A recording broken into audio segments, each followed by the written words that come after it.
Eu quero desejar um feliz sábado a todos os nossos amigos, a todos os nossos irmãos.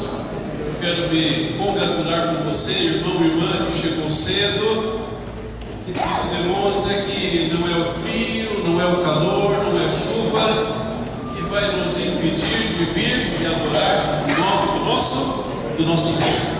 Deus seja honrado e glorificado com a tua presença.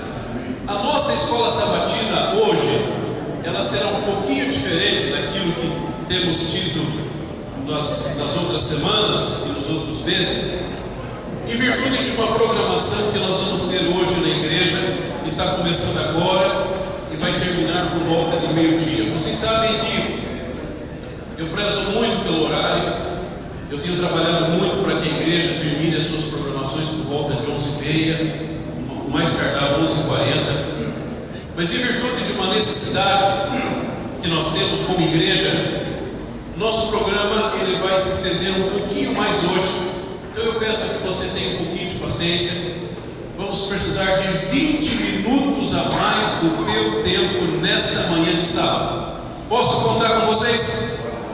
20 minutos a mais do nosso programa tradicional. Prometo a vocês que estes 20 minutos que nós vamos usar a mais neste sábado, do mês de setembro até o mês de novembro, nós descontamos nos dias que o pastor vier pregar. Vendo ele pregar até 11h30, vai pregar até 11h25, então eu vou pagando esses 20 minutos, 5 minutos a cada mês. Aceita o pagamento dessa maneira? Obrigado pela compreensão e pelo carinho de vocês. A nossa lição de escola sabatina, ela nos apresenta uma grande necessidade para a igreja e para o povo de Deus como um todo. O que mesmo? Reavivamento e o que mais? E reforma. E estudando a lição, nós percebemos que estas duas coisas, reavivamento e reforma, andam o quê? Juntas e de mãos dadas. Reavivamento e reforma. Eu queria convidar nesta manhã a pastora Deval, vem aqui à frente, pastor Joelino. Vamos receber esses dois pastores com uma saudação. Faltam só 3 meses para eles receberem o certificado de conclusão do curso de teologia, depois de 4 anos, né? Depois de 4 anos de muito estudo, faltam só 3 meses. Não vai demorar muito, esses dois jovens pastores estarão dirigindo a igreja em alguma parte, ou aqui em São Paulo, ou em qualquer canto desse nosso imenso e maravilhoso Brasil. Eles vão nos ajudar com a lição. Vamos conseguir aqui mais alguns microfones? Vamos ver se esse aqui está funcionando. Será que nós temos mais um sem fio? Não? Ok. Nós vamos revezando. Primeiro, aqui fala que a unidade é o vínculo do que mesmo? De reavivamento. Unidade, vínculo de reavivamento. Eu quero ler só o verso primeiro, depois eu vou passar os minutos a seguir para o Evaldo e aí também para o Joelho. Diz aqui o texto de Efésios 4:1-3. Rogo-vos, pois, eu, prisioneiro do Senhor, que andeis de modo digno da vocação a que fossem o quê? Chamados, com toda a humildade. O que mais? O que mais? Mansidão, com longanimidade, suportando-vos uns aos outros. De que maneira? Em amor, esforçando-vos diligentemente por preservar a unidade do Espírito, do vínculo da paz. Se nós olharmos a igreja que estava nascendo, se nós olharmos para os discípulos, para os apóstolos, aqueles que estiveram com Cristo ali por 3 anos e meio aproximadamente, nós vamos ver a preocupação que eles tinham com a unidade. E essa preocupação ela não deve ser deixada de lado nos dias em que nós estamos vivendo. A unidade, ela tem que ser vista entre nós. Se um povo, se uma igreja estiver unida, se ela tiver propósito, se ela tiver objetivos bem definidos, e se nós estivermos todos caminhando na mesma direção, nada poderá segurar a força, o empenho e a influência que essa igreja vai ter neste mundo de pecado. Por isso, aqui nós encontramos essa necessidade da unidade. Mais uma coisinha, aí em seguida eu vou passar a parte do domingo para Deval, domingo e segunda para Deval, e aí terça e quarta o pastor Joeli vai estar falando. Em resumo, não existe unidade, não pode haver um verdadeiro avivamento se não houver o quê? Unidade. Nós não podemos pensar em avivamento, nós não podemos pensar em reforma se nós não estivermos o quê? Unidos, né? Pastor Aleval, depois destes meses de reportagem, o que você tem a nos dizer sobre a resposta à oração de Cristo pela unidade? Obrigado, pastor. Essa parte, eu particularmente demorei um pouco mais na parte do domingo da lição. Eu achei assim, talvez ali o cerne da lição. Aqui em João 17, como nós conferimos, houve ali a grande oração intercessória de Cristo. Interessante que a unidade, na verdade, ela é a base de toda uma vida espiritual, né, do indivíduo, pessoalmente, de uma família, né, e da família maior, que é da igreja. E dentro desse contexto aqui, nós percebemos que Cristo, ele começa a trabalhar, né, dentro do contexto dos discípulos. Da igreja precisava ser o quê? Precisava ter essa união. A união, né, seria ali a base importante. É interessante que, se você fosse parar nesse tópico aqui, e pegar alguns pontos ou fazer algumas perguntas, você poderia, por exemplo, talvez ver ali as características de um verdadeiro reavivamento. E aí você tem aí de uma forma muito interessante, pedagógica, para você entender se você é uma pessoa hoje, um cristão, que está fazendo parte da igreja. Lógico que a igreja ela vai ser reavivada se eu estiver reavivado. Se a minha vida espiritual ela estiver bem, aí isso vai refletir na igreja, na casa de Deus, na família de Deus. E eu particularmente, eu pontuei, né, algumas características que eu creio que é necessário para que um cristão ele olhe para a vida dele como um termômetro e fala assim: olha, a minha vida, pelo poder do Espírito Santo, eu creio que ela está indo num crescente espiritual, está sendo reavivada. É lógico que nós não podemos esquecer aqui, perder de vista o foco, que é a questão da unidade, né? Da unidade. Então veja, aqui, primeira coisa que nós percebemos, e nós não podemos deixar, é lógico, fora disso, é a união. A união da igreja. Quando a igreja ela começa a trabalhar em parceria, quando os irmãos, quando os membros começam a ter o mesmo foco, então a igreja ela caminha, ela sempre progride. Então a união é um papel importante para o reavivamento.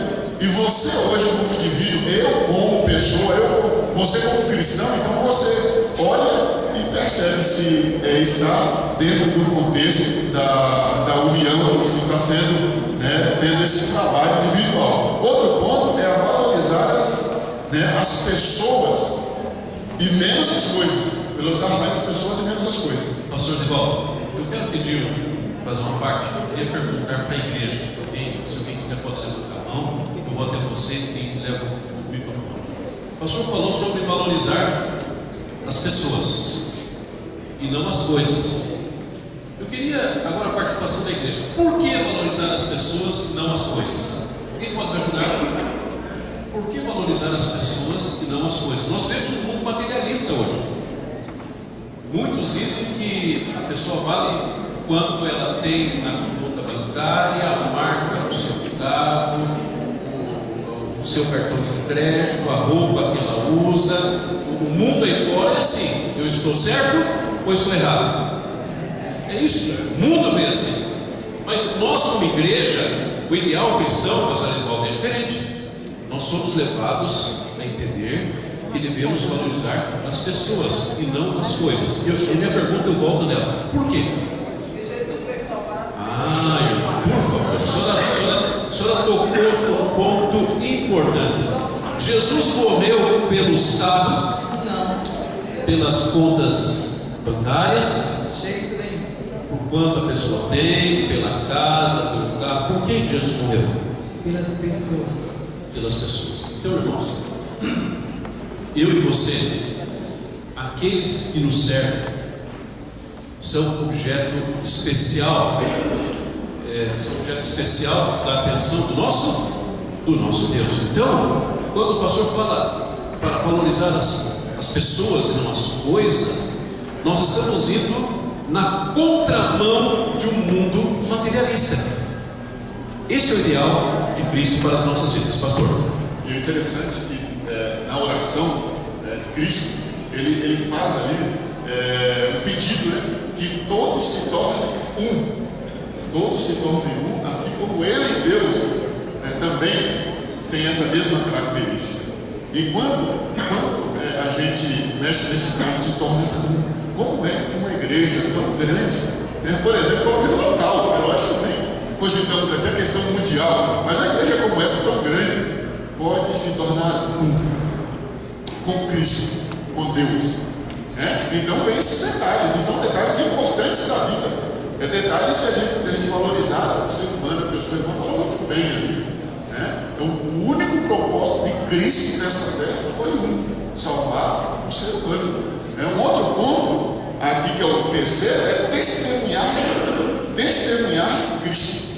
Paulo exaltou muito esse tópico, testemunhar de Cristo. Veja que, primeiro, união. Então, para que eu olhe para a minha vida e sou uma pessoa, pelo menos tenho uma noção de que eu estou no caminho certo do arrependimento, eu preciso ter união, eu preciso valorizar as pessoas valorizar mais as pessoas e menos as coisas, testemunhar de Cristo.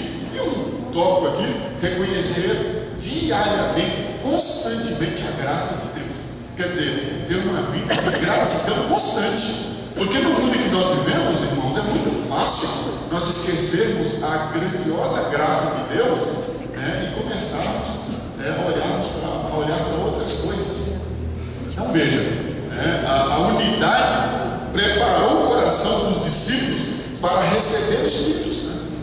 A unidade preparou, foi isso que Cristo queria fazer com os discípulos. Se não houvesse união, olha só, eu quero que a igreja preste atenção nessa frase aqui, que é a frase da lição, tá? Se não houvesse união, a igreja não receberia o Espírito Santo. Pastor Edivaldo, mais uma partezinha. Vocês acham que isto é diferente nos dias atuais? Você já participou de alguma vigília falando sobre o derramamento do Espírito Santo? Alguém já participou? Eu já participei de várias. Os grandes pregadores, eles gostam muito desse tema, Espírito Santo, derramamento do Espírito Santo, uma igreja reavivada. Fala-se muito disso. Irmãos, falar é importante, mas o que nós realmente precisamos, além de falar, pastor Edivaldo, é viver em unidade. Às vezes, irmãos, por tão pouca coisa, as pessoas ficam disputando. E aqui a lição ela fala de uma outra coisa: contenda.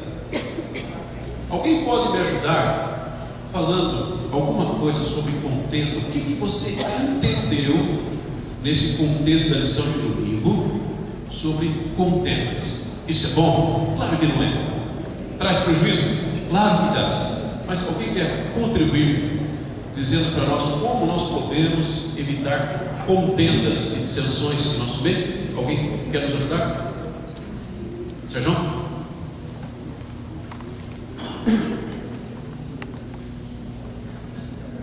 A raiz da contenda, ela está no pecado original, que é o querer para si, o orgulho, principalmente inveja.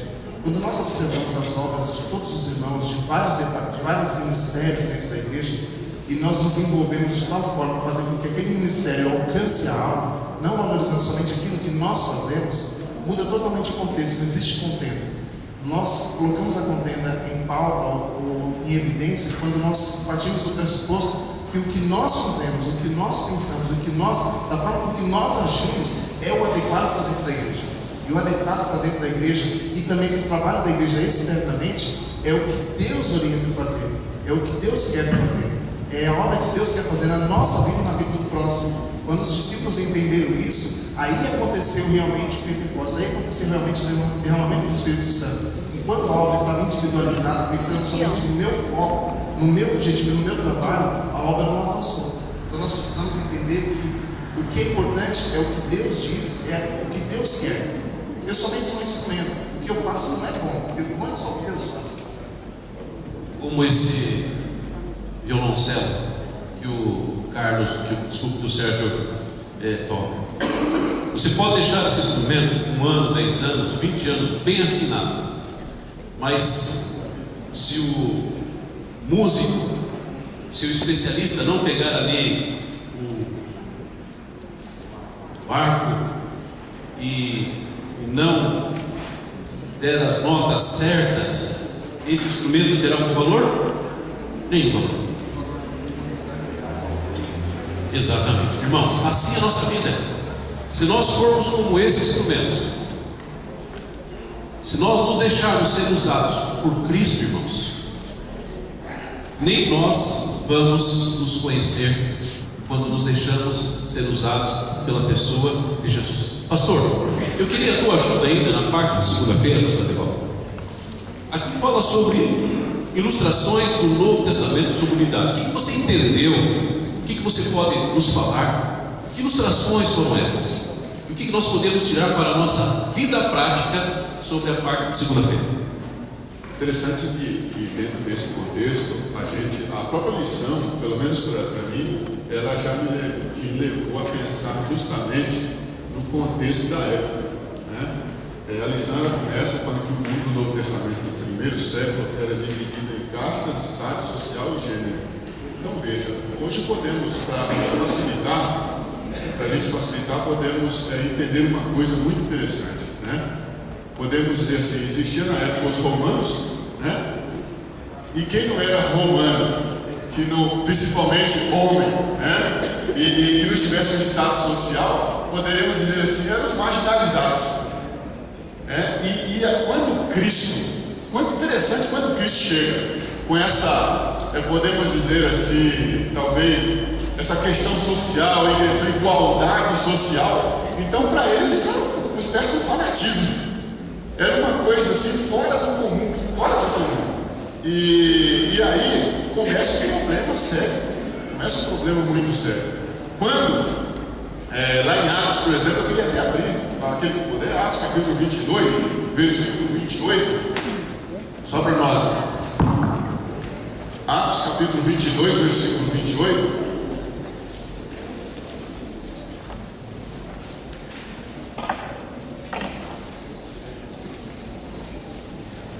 O 27 e 28 diz assim, ó. Vindo o comandante, perguntou-lhe: diz-me, és tu cidadão romano?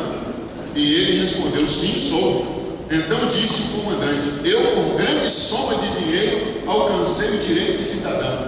Paulo respondeu: mas eu sou de nascimento. Então percebe que havia o quê? Um status. Havia um status. Naquela época, onde o camarada, ele sendo cidadão romano, ele já era uma pessoa diferenciada. E aí, justamente dentro desse contexto é que nós encontramos, e é lógico, você vai perceber todo o contexto ali da pregação aos gentios, onde Paulo prega aos gentios, todo o contexto onde a expressão do povo cria uma certa divisão da igreja. E interessante, queridos, que isso a gente não precisa nem forçar muito a mente. Você percebe que a igreja ela passa por alguns momentos interessante, onde há um concílio, depois a gente vai trabalhar nisso, onde resolve alguns problemas ali de desigualdade, de pensamento diferente, e a igreja ela continua, resolve, apazigua ali, mas depois continua com outros pensamentos. Agora eu quero, porque eu não quero demorar muito, porque a lição está muito interessante, aí tem muita coisa importantíssima para falar, mas eu queria fazer uma aplicação disso na nossa vida hoje. Será que hoje, quando a igreja se reúne, quando talvez a comissão, o pastor, a liderança da igreja começa a falar desse contexto de reavivamento, e para isso é necessário alguns tópicos, será que não parece que está buscando algo que é uma utopia? Alguns será que não pensam assim, puxa, isso é muito difícil, isso talvez seja privilégio de poucos, porque a minha vida é assim, assada, eu não tenho condição de fazer isso. Então, eu quero encerrar aqui, pastor, mas antes de você encerrar essa parte sobre a feira, aqui fala sobre algumas ilustrações. O que você entendeu? Que ilustrações são essas? Que aplicação Paulo faz? Que partes ele está usando? O que você entendeu dessa parte de segunda-feira? Que ilustrações são essas? Ele usa pelo menos duas aqui. Vamos nos ater pelo menos uma delas. O que ele usa aqui? Quem quer me ajudar aqui? O que mesmo? O corpo. Tonhão, vem cá um pouquinho. Eu gosto muito de brincar com o Antônio, um amigo de longas datas. O Antônio recentemente recebeu um coraçãozinho recalchutado, né? Vocês sabem, ele fez uma cirurgia cardíaca. Quase foi, mas não foi, e vai demorar muito para ir, né? O Antônio, eu já falei para ele que a gente só vai dar baixa na carteira dele daqui uns 25 anos. A gente dá baixa na carteira dele como ancião, daqui 25 anos, né? Então, prepare-se para mais 25 anos de trabalho. Irmão Antônio, de que adianta ter um coração recalchutado, pastor? Irmãos, se eu estou com um problema nos rins, de que adianta eu ter um coração novo se eu não consigo enxergar? De que adianta um coração novo sendo que eu não consigo andar, se eu não consigo pegar?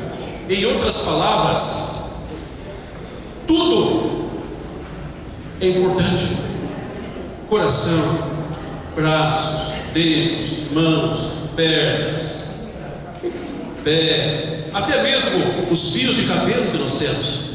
Tudo tem a sua devida importância. E aqui, pastor Arivaldo e Joelito, Paulo ele vai nessa direção e ele faz aí uma aplicação e uma ilustração. Da mesma maneira que eu não posso dizer para o meu dedinho mínimo, você não é importante. O braço direito ele é mais importante que o braço esquerdo. Ou esta parte do corpo, tudo é importante. Obrigado, irmão Antônio. Assim, meus irmãos, é a igreja, é a vida, assim é o corpo de Cristo. Todos somos importantes. Ninguém é melhor do que ninguém. O que nós precisamos saber é entender que todos somos e devemos ser instrumentos nas mãos de Jesus. E se isto acontecer, a igreja ela vai ser edificada, o corpo de Cristo vai ser edificado. Você vai crescer, você vai se desenvolver, você vai se tornar uma bênção na vida das pessoas que te cercam. É isto o que Deus quer para a nossa vida, que nós sejamos uma bênção na vida de outras pessoas. Por isso, pastor, eu fiz essa parte, mas pode concluir essa parte segunda, aí a gente vai passar para o pastor Pedro vai falar sobre a questão do sacerdócio real, que exige sacrifício. Então a vida espiritual ela tem esse contexto. Mas eu quero aqui, lógico, já dado aí praticamente o contexto auge da segunda-feira, que são a questão do corpo, eu quero aqui terminar com uma pergunta para a igreja.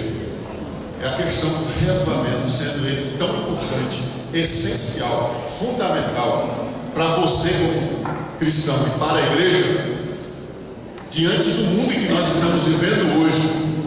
Como isso pode acontecer? Do jeito em que a lição vem trazendo algo tão sublime, tão fantástico, do qual houve a necessidade de uma união no Pentecostes ali, os discípulos unânimes em oração buscar receber o Espírito Santo. Jesus na sua oração fala que devemos ser um. Então olha agora para o panorama que nós vivemos, no contexto que nós vivemos, como um reavivamento desse, de forma individual e de forma coletiva, ele pode acontecer. E aqui eu quero aqui responder, dar a resposta, a minha resposta. Isso pode acontecer de duas formas. A primeira é da forma natural. É crendo que o Espírito Santo de Deus pode causar esse reavivamento quando você entende esses detalhes que foram colocados até aqui, e lógico, teremos ainda um pouco mais, aplica isso na sua vida, se coloca diante de Deus buscando ali a necessidade de mudança diária e ali o amor ao próximo. Esse é o meio natural. E o outro meio é o meio aonde talvez isso não aconteça contigo, mas Deus então ele vai mudar as circunstâncias. Deus então muda as circunstâncias.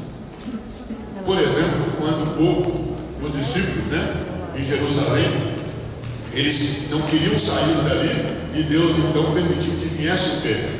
Uma perseguição, e o povo saiu para pegar. Então veja, existem duas formas, do meu ponto de vista, duas formas. Uma é a forma natural, quando você constrói o seu coração diante de Deus e pede a Deus para te dar essa experiência e se coloca na direção do Espírito Santo. A outra é quando Deus chega em um ponto em que Deus tem que criar uma intervenção, e Deus então vai buscar, vai fazer as circunstâncias para que isso aconteça, e que a igreja então cumpra o seu papel. Quero agradecer muito. Obrigado, pastor Paulo.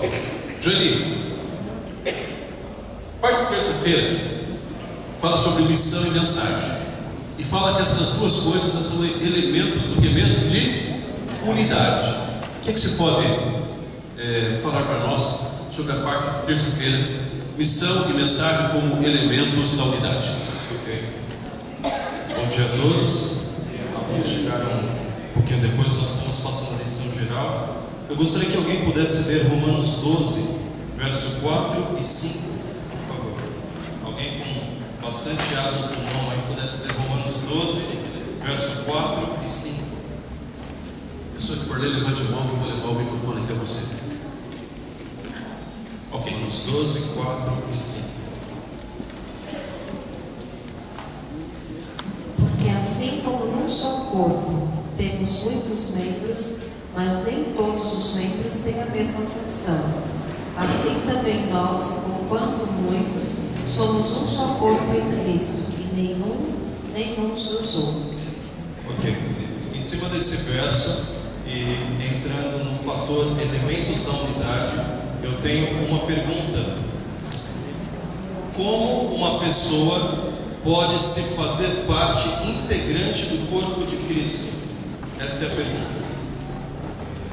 Biblicamente falando, como uma pessoa pode fazer parte integrante do corpo de Cristo? Quem poderia responder?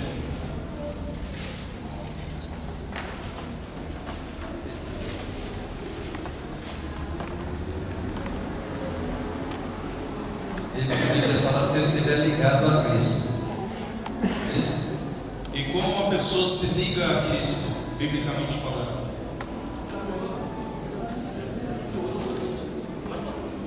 Atuando, né? Deixando Cristo transformar a sua vida, se envolvendo no trabalho de Deus, né? Seria essa resposta. A Bíblia também dá o exemplo da uva, né? Por exemplo, não podemos dar frutos. Tem pessoas que querem dar frutos por si só. Fica impossível. Tem até talento, mas não consegue. Às vezes fica se perguntando: por que eu não dei fruto? E o segredo do fruto é uma consequência dela estar ligada a Cristo. Se estiver ligado a Cristo, pode ver que a barreira, né? Ela não tem formosura. Geralmente os talos aparentemente estão secos, mas elas têm virtude e dão frutos muito bonitos. Então, ou seja, nós não poderemos aparecer. Se nós aparecermos bonitos, querendo dar fruto, não daremos. Agora, quando teremos, ninguém quer, por exemplo, ninguém pega o galho da uva e guarda para enfeitar alguma coisa. Por quê? Porque não tem aparência de formosura, porém as uvas têm. Então nós devemos estar ligados a Cristo sem que possamos aparecer, e sim Cristo. Eu quero dar uma ênfase especial. Muito obrigado, irmão. Todas as palavras dele reproduzem exatamente o que os textos apresentam, mas eu quero dar uma ênfase maior. Agora nós vamos em Colossenses capítulo 3. Eu tenho aprendido que nós somos muito abençoados ao ler a Bíblia quando nós nos atentamos aos detalhes. Veja só, Colossenses 3. Colossenses 3, verso 1 diz assim: portanto, se fostes ressuscitados com Cristo. Qual é o detalhe desta frase? Se. Portanto, se fordes ressuscitados com Cristo. A lição ela está trazendo elementos da unidade e enfatizando o reavivamento. Qual é outra palavra para o reavivamento? Qual o sinônimo de reavivamento? Ressurreição. Bom dia a todos os irmãos. Naquela época, o principal ponto aqui era o testemunho, falar sobre a ressurreição de Cristo. Esse era o ponto principal, e isso levou à unidade de todos os membros daquela época, os discípulos, e aqueles que se agregavam aos discípulos. É essa a mensagem que levou ao ponto principal, que era a ressurreição de Cristo. Hoje, qual é o elemento que nos liga? É pregar sobre o Evangelho eterno. Então, esse que vai nos ligar quando nós entendemos na íntegra a importância de pregarmos esse Evangelho, nós vamos unir muito mais do que somos. Imagina, eu vou usar uma ilustração. Imagine uma grande árvore num campo, uma grande árvore, e aí você cava algumas covas ao redor desta árvore, covas, sepulturas, e aí coloca corpos sepultados ao redor desta árvore. O que vai acontecer ao longo dos tempos? O que vai acontecer? Está entendendo a ilustração? Uma grande árvore, sepulturas ao redor desta árvore, corpos colocados, sepultados ao redor desta árvore. O que acontecerá no decorrer dos dias? Quem pode responder? O que vai acontecer? Quem me ajuda aí? O que acontece se você abrir sepulturas ao redor de uma árvore? Colocar corpos ao redor desta árvore. O que vai acontecer no decorrer dos dias? Ninguém sabe a resposta? Eu tenho duas opções. Pode servir de esterco e crescer a árvore. Agora, se o pensamento seria matar a árvore por causa dos corpos, o que aconteceria seria os elementos dos corpos iriam se unir e nutrir a árvore. Sim. A ilustração da Bíblia em Colossenses 3 é exatamente esta.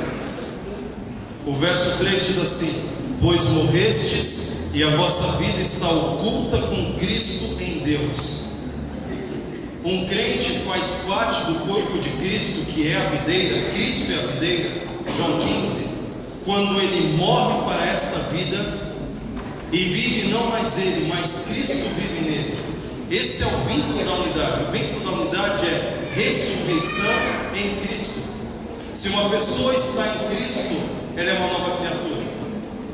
Se uma pessoa está em Cristo, ela tem unidade, não mais contenda, não mais divisão. O único vínculo necessário para para a unidade é morte e ressurreição em Cristo Jesus. Por isso que o texto nos diz: se fostes ressuscitados, pensai nas coisas lá do alto. Se não fostes ressuscitados, não pensará nas coisas lá do alto. Haverá desunião, contenda e conflito. Então percebe que é um divisor de águas. Lição para os irmãos. A lição de escola sabatina, ela tem uma porção de passagens bíblicas e Atos dos Apóstolos que falam sobre as atividades da igreja quando reavivada, cheia de poder e sabedoria do alto. Menciona eles testemunhavam da ressurreição de Cristo, ensinavam, pregavam a Jesus todos os dias. A igreja crescia em número, ensinava as coisas referentes ao Senhor Jesus Cristo. O que proporcionava essa atividade intensa por parte de todos os membros da igreja, sendo que todos tinham diversos talentos, diversos dons, diferenças de educação, cada um vinha de uma região diferente, mas como eles podiam se unir? Tem um texto da meditação matinal Filhos e Filhas de Deus, no dia 9 de setembro, que diz o seguinte: se mediante a graça de Cristo seu povo se tornar novos odres, ele os encherá com vinho novo. Deus concederá luz adicional, e antigas verdades serão restauradas e colocadas na moldura da verdade, e onde quer que forem os obreiros terão êxito. Como embaixadores de Cristo, devem investigar as Escrituras em busca das verdades que tiveram ocultas sob o monturo de erro, e todo raio de luz recebido deve ser comunicado a outros. Agora, o ponto principal do texto, eu acho que isso responde à pergunta que eu fiz para a meditação. Um interesse prevalecerá, um assunto superará todos os outros: Cristo, justiça nossa. Quando isso absorver o coração da igreja de tal forma que nós não venhamos gastar tempo com questões, com indagações desnecessárias ou preconceitos desnecessários, nós colocaremos tudo isso de lado, e Cristo, justiça nossa, será o tema superior. Isso fará com que a igreja, apesar de todas as nossas diferenças, nós sejamos unidos nesse evangelho. A lição ainda de terça traz uma frase um tanto quanto impactante. No segundo parágrafo é dito assim: a missão é um grande fator unificador. E no primeiro parágrafo ela diz: a igreja não pode alcançar a comunidade com o evangelho enquanto não for unida. A igreja não pode alcançar a comunidade com o evangelho enquanto não for unida, mas ela nunca será unida enquanto não for consumida pelo desejo de pregar o evangelho. Percebe o paradoxo? Nós nunca pregaremos o evangelho enquanto não formos unidos, mas nós nunca seremos unidas enquanto não pregarmos o evangelho. Olha o paradoxo. É por isso que a lição traz na terça-feira a questão da grande comissão.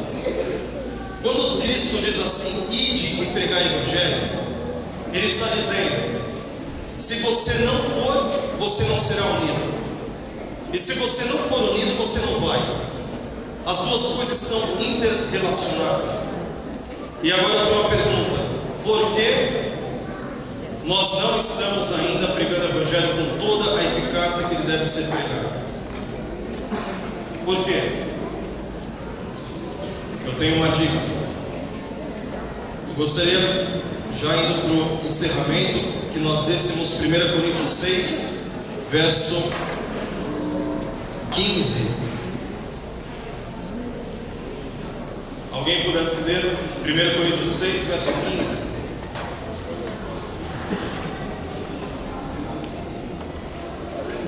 E aqui nós vamos para a aplicação final. Não sabeis que os vossos corpos são membros de Cristo? E eu, porventura, tomaria os membros de Cristo e os faria membros de meretriz? Absolutamente não. Pergunta: biblicamente, quais são as duas possibilidades de alguém fazer união entre uma meretriz? Um membro do corpo de Cristo se unir a uma meretriz? A resposta é, pelo menos duas. Através da concupiscência da carne, e essa é óbvia, e através da concupiscência dos olhos, e essa não é tão óbvia. Em cima dessa segunda eu faço a aplicação final. Muitos de nós não temos feito união com meretrizes por meio da concupiscência da carne. Temos nos afastado desse tipo de pecado. Mas muitas vezes é através dos olhos que fazemos união com as prostituições do mundo, nas suas mais variadas formas. Isso tem impactado a pregação do Evangelho de maneira negativa. Então a aplicação e apelo final é: afaste dos seus olhos tudo aquilo que não agrada a Deus. Livre-se da concupiscência dos olhos e se torne um pregador do Evangelho para a glória de Deus. Obrigado, Joelito. Mais duas coisas antes de caminharmos para a conclusão, ainda desde quarta-feira. Organização da igreja, estrutura para a unidade. Se nós olharmos como a nossa igreja ela está organizada e como nós trabalhamos em todas as partes desse planeta, nós vamos ver que a organização ela ajuda sim, não só na unidade, não só nós vamos nos parecer como adventistas aqui no Brasil e em qualquer outro canto, mas vai ajudar para que esta igreja seja eficaz no trabalho que ela tem que realizar. E eu queria, se alguém quiser manifestar-se, na parte de quarta-feira, o que você entendeu? Alguém quer dar alguma contribuição desde quarta-feira? Quarta-feira? Alguém quer falar alguma coisinha? Samuel?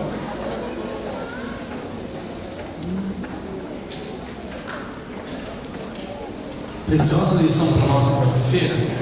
Destacaria, por exemplo, a necessidade de que questões importantes, debates importantes, como foram levantados acerca da salvação, da necessidade de circuncisão para a salvação, esses debates não foram decididos à parte da direção da igreja, foram levados para a direção da igreja. A direção da igreja na época, ela se reuniu, oraram e o assunto foi tratado com detalhes.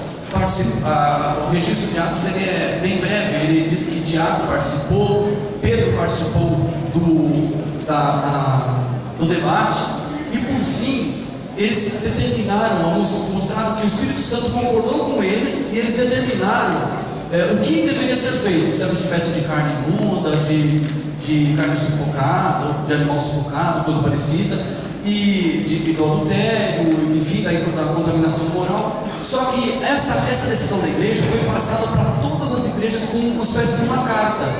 E as igrejas que não era central em Jerusalém, todas elas acataram o conselho. Isso é interessante, perceber que a organização para o bom funcionamento da igreja em todas as suas partes precisa considerar a decisão central da igreja, considerar aqueles que estão na direção da obra e as decisões que são tomadas ali sobre oração, sobre a direção do Espírito Santo. Obrigado. Eu quero só pedir a tua ajuda na parte de quinta-feira, alcançando a unidade. Como que a igreja, na sua diversidade, eu não sei se você já teve a oportunidade de sair de São Paulo, ou se você já esteve fora do Brasil, ou se você já esteve em um outro continente.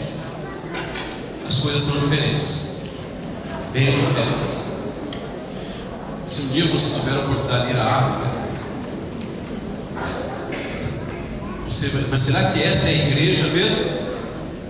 Ou se você for em algum outro canto, você vai ficar assim em dúvidas, mas você vai ver que mesmo na diversidade cultural que existe por esse Brasil afora e ao redor do nosso planeta, a igreja ela deve primar pela unidade. E aí vem então a pergunta final que eu quero fazer: o que nós podemos, como indivíduos, fazer para alcançar a unidade.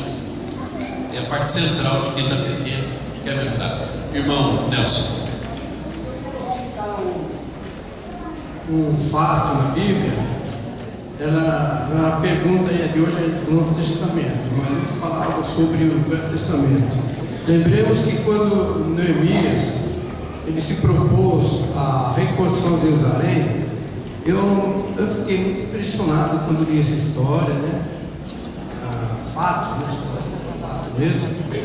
A união, o trabalho que eles trabalharam, todos os israelitas, né? Se propuseram a trabalhar na reconstrução dos muros, né? E a gente vê muito problema na igreja hoje. Estão longe do que eles fizeram, aquele objetivo.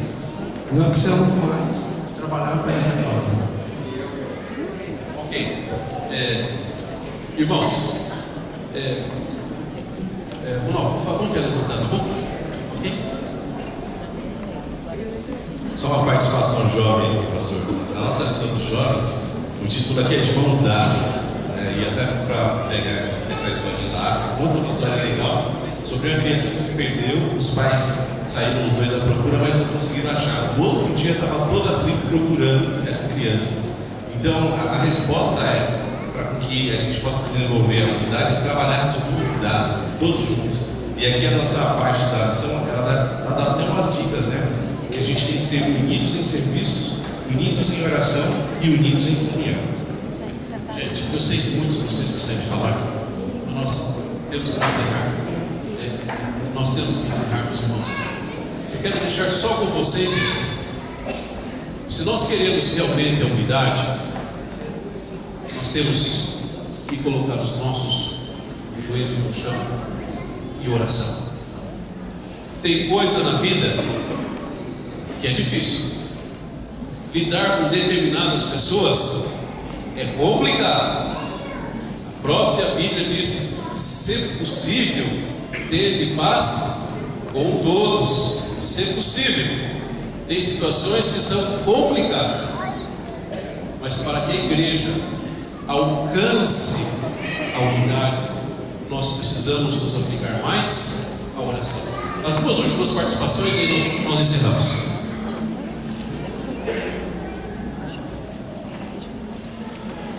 Eis que sobreveio o anjo do Senhor e resplandeceu uma luz na visão, tocando em meio à ilharga, e despertou, dizendo: levanta-te depressa, e caiu da mão as cadeias. E disse-lhe o anjo: cinge-te e ata com a alpargata. E ele o fez. Assim disse-lhe mais: lança as cartas da tua capa e segue-me. Aqui não tem nada da missão. Cuidado. Seguir a Jesus. Ronaldo. E a Bíblia, o apóstolo Paulo estava até procurando o texto que ele disse que nós deveríamos considerar os outros melhor do que nós. Eu fiquei analisando, né? E aqui diz assim: com toda humildade, mansidão, unanimidade, suportando-vos uns aos outros em amor. Isso é possível, isso como o pastor falou, através da oração. Meus queridos, meu muito obrigado. Nós temos agora que encerrar. Eu queria agora chamar, por favor, aqui à frente a diretora da Escola Sabatina, por favor, vem cá, Viviane.